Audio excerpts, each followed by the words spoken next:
Hello everybody and welcome back to another Mission Moonshot video. Last time we tried and failed at a lot of missions. We had a couple successful ones, but a lot of our missions last time ended in failure. Mainly because, yeah, it was completely my fault. I completely did not understand how the antennas in this game worked. It was a whole ordeal. But anyways, today we are going to try and get a couple important missions done. Obviously we have to wait for the planetary transfer windows again, but we can at least do some more missions to the moon. We're going to try at GSO again. We're going to try to do the Nav constellation again. And yeah, we might even try and throw in a lunar lander, maybe a lunar impactor as well. We'll see how we get along here. Hopefully, we have better luck with these launches. But anyways, first off, we are launching a lunar orbiter. And this is actually going to be a polar lunar orbiter. We're going to aim to go up and over the poles, because we can get a bit more science if we enter a polar orbit. Because, yeah, we'll fly over more spots of the moon, and then also the orbital perturbation experiment only really works in a polar orbit. So, lots of science to be had from this mission. And yeah, it should be quite good. So yeah, I'm just going to go ahead and set my target as the moon.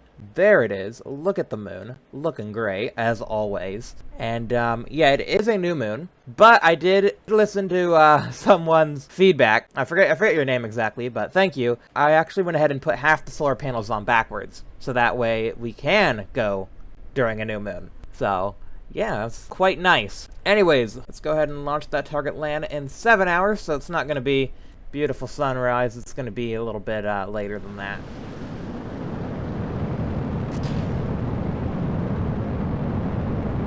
And away we go. To the moon!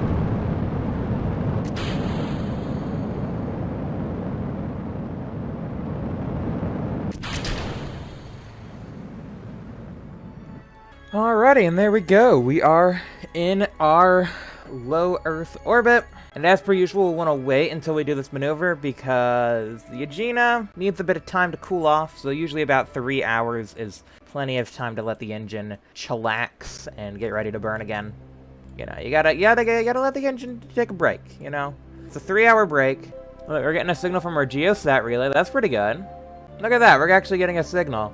But yeah, I noticed our other satellites stopped giving us signal because they ran out of electric juice. So we need to get a GSO relay at some point. But, yeah, first we need to actually get a satellite into GSO. I feel like that would probably be important, right? Getting a satellite into GSO, and then we figure out the GSO relay. Seems like an important thing of events. First, got to get the satellite into GSO, then you can figure out the GSO relay. There we go. We're encountering the moon there. As you can see, it's bending our orbit. Our orbit is being bent. It seems like it's going to be, no matter what we do, it seems like it's going to be way too low. Sometimes the moon is just not where you want it to be, and it's going to cost you, like, a ton of Delta V to get there. And I still haven't figured out, like, how to exactly account for this. Because sometimes it's lined up pretty good, and then other times it's just not. So let's see, 3,200, like that. You see, it's just, we're aiming way too low. Still just way too far below. There we go, Principia figured something out. I like the trajectory, it's just, I don't want an impact. Yeah, because I want polar, there we go. There we go, there's our polar orbit. There's our polar orbit. Oh, that's inside the moon, that's probably not ideal. Wouldn't think that being inside the moon would be an ideal place to be. Yeah, and another thing about this probe is I actually strengthened its antennas. So we actually have S-band on here as well, because I noticed that our other lunar probe, it doesn't have connection either. It lost connection after a little bit. It transmitted science back, but then, you know, it eventually lost connection with Earth. So I'm hoping that if we have an S-band on here, and then also we have a 30-something decibel thing on the other side, that this thing can kind of be like a little bit of a relay for the other one. Because yeah, we'll have S-band on coming out this end, and then it's transmitting in UHF. So that should work pretty well, and hopefully we'll get good science bounty from this. Because not only will we get the science from this probe, but the science from the previous probe finally being transmitted back to Earth. And yeah, I did actually try to see if I could get the other probe to actually leave lunar sphere of influence and fly back closer to Earth where it could transmit. That didn't end up working, so I didn't bother including that in the last video. Because last video was pretty long anyway, so I didn't want to include that as well, and only for it to just be like, it doesn't even work. So if you notice, that's why the probe's in a different orbit. It's because I really tried to milk the science out of it, because we need science for Gemini, and I'm getting close to that live stream. Anyway, it looks pretty good there. Let's see, Mio? Yeah, close enough. Close enough where we can adjust it with RCS.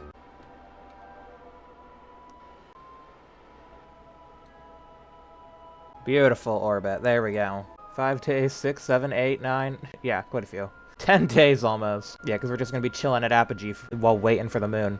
Good strategy. Good strategy. Not dissing the strategy. Just saying I wouldn't want to be in an Apollo capsule for that long. But it's a probe. It doesn't care. It has no feelings. Okay, see you later. Bye-bye, little probe. Several long days later. We are here now. And beginning the burn. Yeah, and I think all the science just got transmitted back, too. We'll have to check that once we get back to mission control, but I'm pretty sure we probably just got all the science transmitted back, because, as you can see, these are full-on science, which means we've gotten the data that the other probe had. Yeah, as you can see, there's the other lunar orbiter all the way out here. All the way out here, chillin'. So yeah, he definitely has a line of sight to our guy. Anyways, because I really don't feel like waiting 10 minutes, hopefully nothing bad happens of this. Oh, look at that. That's trippy. Whoa. Look at that orbit being all spaghetti. Look at that spaghetti orbit. There we go. We're captured into lunar orbit now. But look at that spaghetti. That's some spaghetti right there. No, we're not going to quite get low enough.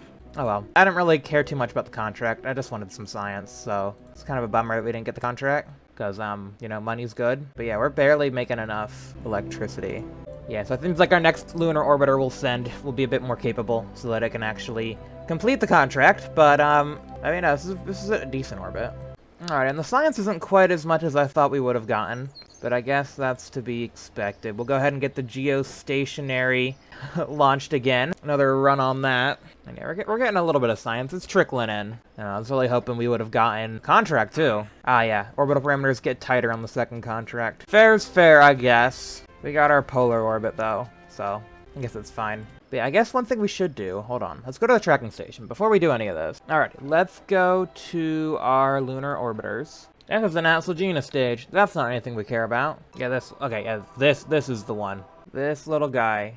But maybe he did transmit all his science back. I just see that it's not connected, but he probably did transmit all his science back. Connection in progress. No, it has data that it can send. Almost 6 megabytes of data that it's just waiting to send. But how do I... Oh, and it's slowly running out of juice. That's the time of the year when the sun's not shining in the right spot. Okay, so this thing has a connection, so can we do anything with you? Yeah, antenna targeting. So we can target a vessel.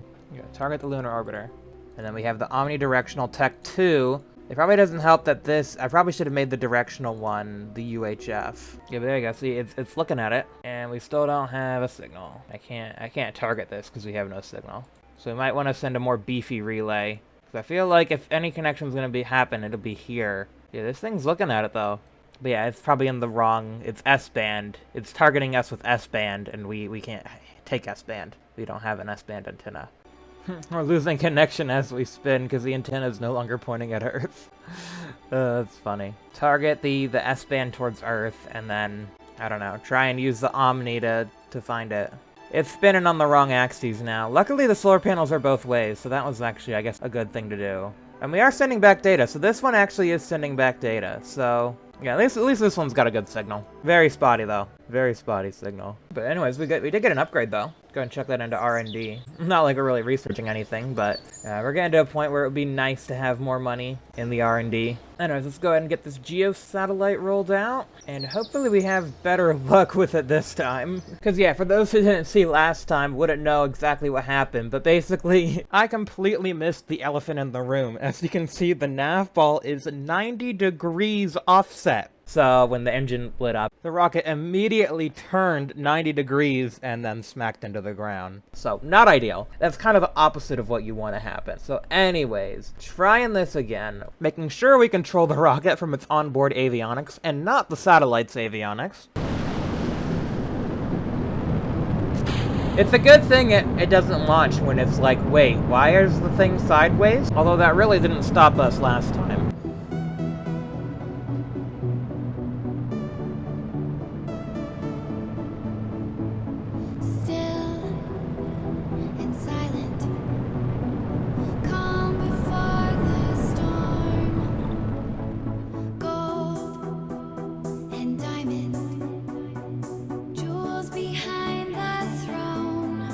Into the night, out of the dark, take to the sky.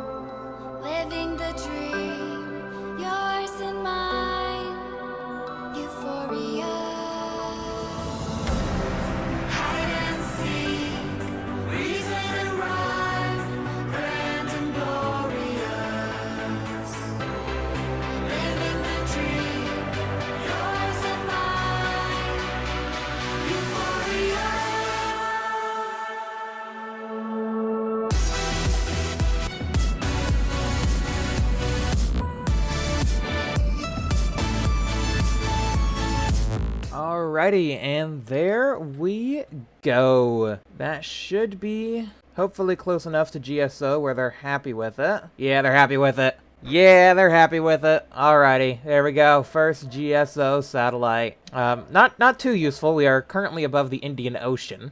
Probably should have made it so that we were above the US, but you know, we'll end up launching a lot more of these eventually. But there we go. Look at that. Earth is not moving. We're going the same speed as Earth spins. I mean, we actually might be off a little bit. I think we are drifting a little bit, but it's close enough, and the game counted it, so I counted as well. Okay, nothing really after first Geo. Yeah, we just got our nav system to do, and I'll probably end up doing this on a Centaur. I think that might be a little bit better. Although Centaur really isn't the best for lunar missions because of the MLI insulation. Because basically you have to relight it within 15 minutes of shutting it down, or all your hydrogen's gonna boil off. So that's the problem with Centaur. So I need to either insulate that or just deal with having to do a rapid relight, which, if the moon's not in the right spot, that can be quite tricky. Okay, so using our newfound money, I went ahead and queued up a ton more rockets for us to launch. We have a lunar lander, lunar impactor, another attempt at the weather satellite. Yes, totally for weather. And then down here at the bottom is a lunar relay. This is going to be another attempt at lunar orbiter. Try and get the orbit a bit tighter. It's on an Atlas Centaur, but it also has way better antenna dishes. So hopefully we can get the data from those other lunar orbiters. Because yeah, that'd be really nice if we can get the science off those other lunar orbiters. That would just, we would get so much science from that. So that's kind of the main plan for that. We'll see how it goes. But yeah, I think this is pretty good. Loadout, I went ahead and spent some of our science in the R&D to get us towards better plane parts because, yeah, in the live stream, one of the goals I want to do is build the Concorde. Not like we really need it, but just because it would be fun to have the Concorde. So hopefully by the end of today, we can fly around with the Concorde. I am actually recording this before the stream because I'm trying to get the science so that we can get Gemini and Concorde. I just unlocked Concorde, so I just need 50 more science points to get Gemini, and I'm hoping either our lunar lander or lunar impactor, or both of them, will transmit enough science for us to get that done. So anyway, let's go ahead and roll out this nav test, our third attempt at getting a navigation satellite into orbit. Haven't really had the best luck with this, but, you know, third time's the charm, right?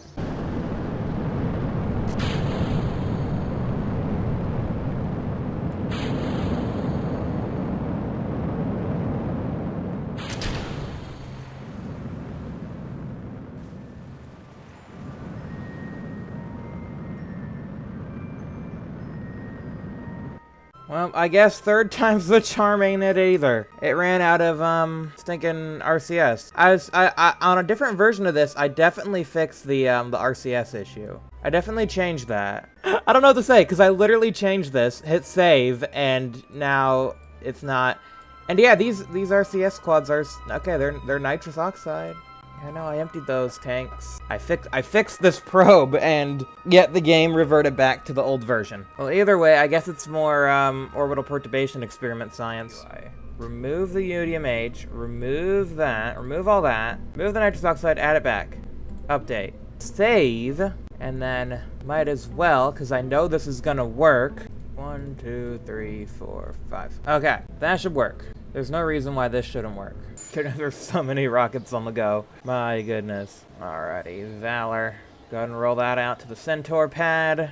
Whoa, something's wobbly with the rocket. We got a wobbly rocket on the pad. Watch out.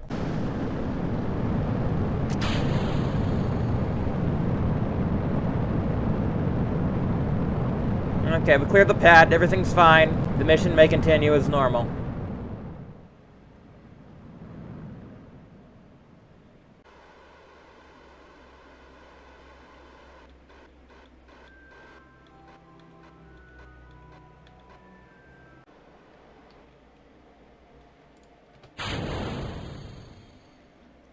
Alrighty, and there we go. On our way to the moon. Oh. It's looking like we're gonna miss it now. Oh dear. Yeah, I guess the road, I should have checked after the spin up to make sure that we were still on the same trajectory. Well, I guess this can be a lunar orbiter, which is still perfectly fine. That's great. Anyway, what's our next orbit? What's our next orbit? Space orbit in my spacesuit. Alright, what's next? Okay, I guess that works. It'll probably get there first. I was hoping I would be able to launch something before this, but yeah, no, those take too long. Like 14 days, that's a lot of time, but yeah, we really don't have anything queued up, so Ranger it is then. Okay, doke. Oh, did we freaking miss it? It freaking missed the maneuver. Yeah, we're flying past the moon now. Great, thanks for that game. No, really appreciate missing my maneuver. Alrighty, well, we can still do something. Goodness. Where are we even heading? We're heading out to, like, Venus. Or Mars. Look, there's our Mariner 3 probe on our way to Mars. And look, we're heading that way, too. Hold on, wait. Expected perihelion down to, like, Venus's height. I guess that's that. Missed the moon, and we're heading to Venus. It's all my fault. The only reason this probe is out here is because of my fault. There were no failures, everything performed nominally. I just failed to realize that, oh, rotating the spacecraft with RCS is going to change its orbit. Yeah. Let's hope actively colliding with the moon is a little bit easier.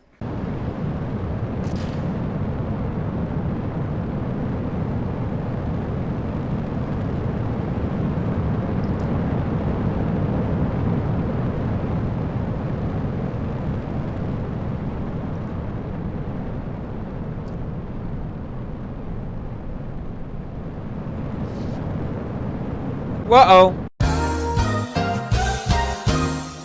Uh-oh.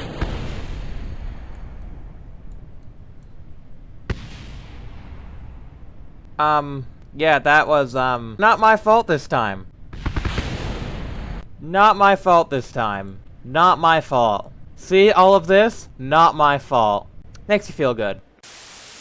Alrighty, well after that disaster, we have here another attempt at the Navtest, which in of itself has been just a disaster all around, but hopefully 2 disasters can't occur back to back. And if they can, well, this space program is probably fricked. Okay, 3, 2, 1, let's go.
Alrighty, and there we go. We got this thing into space without the front falling off, which is good. It's always good when the front doesn't fall off. Anyways, as you probably noticed, or probably haven't, I'm actually post-commentating this part now because I forgot to record audio for a lot of the rest of this bit, but it's fine. I don't really talk that much in Mission Moonshot anyway, so who really cares? But anyways, this mission and also the mission before it, they both succeeded, and I just decided to tie them in together because we got a lot of missions to knock out in this episode, and you know, it went with the beat of the song. It felt right in a way. So yeah, anyways, we have a lunar relay to launch and then 5 nav sats. So yeah, let's go ahead and get that lunar relay up and we'll check back on this guy in a little bit.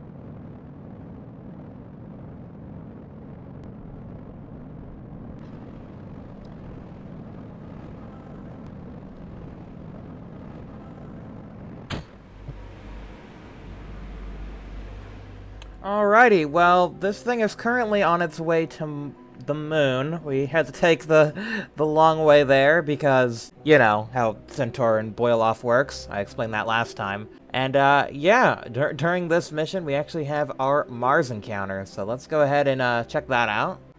That is not the Mars mission. That is definitely not the Mars mission. Hold on, where's the Mars mission? Probably at Mars. I mean, closer, but still not quite right.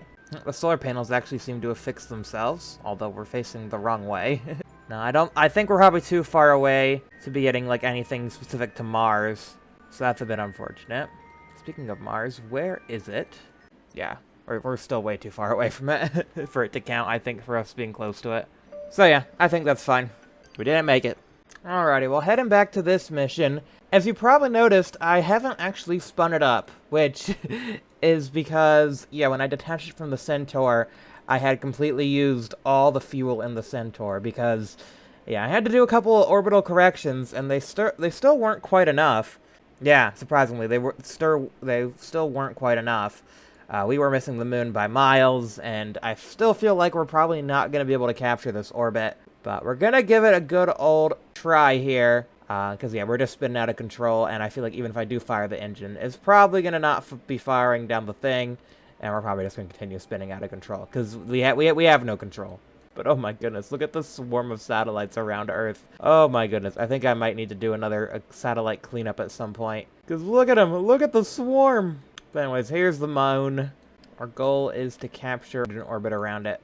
We're not really aiming the right way at all. But hopefully, can we target the old probe? Ranger debris. Yeah, I don't think that's going to be able to be targeted. You. Any science we can get from you guys? We are here to transmit your science. So we have this antenna transmitting to Earth, this one trying to contact Lunar Orbiter, and we'll see if we get the science from this. Are we transmitting? I can't tell if we're transmitting or not. Has science been done today?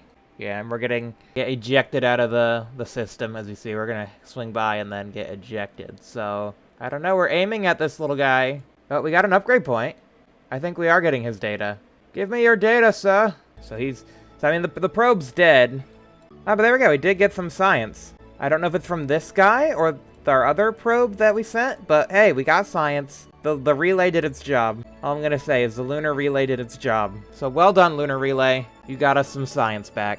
Nice, we're up to 23.3. Not too bad. Look at all those babies getting rolled out. So here it is, the grand finale for today's video, the Navsat constellation. As you just saw, we have all 5 rockets being rolled out to different pads all at once, which, yeah, is just amazing. It's one of the cool things about having so many pads here at the Cape. Like, look at all these pads. I got so many rocket pads. I don't even know what to do with them all. Now, we could launch all these one at a time, but I have something even better. Introducing the quintuple rocket cam. Yes, for me, this is going to be 5 different launches, but for you, they're going to happen all at once. So here we go. Let's get on with this final act for today's video. 3, 2, 1. Off they all go.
Alrighty, and there we go. So out of those 4 missions, only one of them failed to reach orbit because the Atlas skirt destroyed the main engine.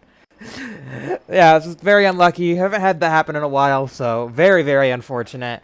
But, yeah, before we go, I just want to see if our quote-unquote weather satellite has made any science. Because if it has, then that'll probably be the first thing we do next time is bring that science back. So, yeah, let's go ahead and check him out. Ah, and he seems to have run out of electric charge. I thought I put quite a bit on here, but I guess it just wasn't enough. So I'll have to figure out probably a better way to power this thing. Maybe RTGs, or maybe just chucking a ton more electric charge in here so it can live for a bit longer.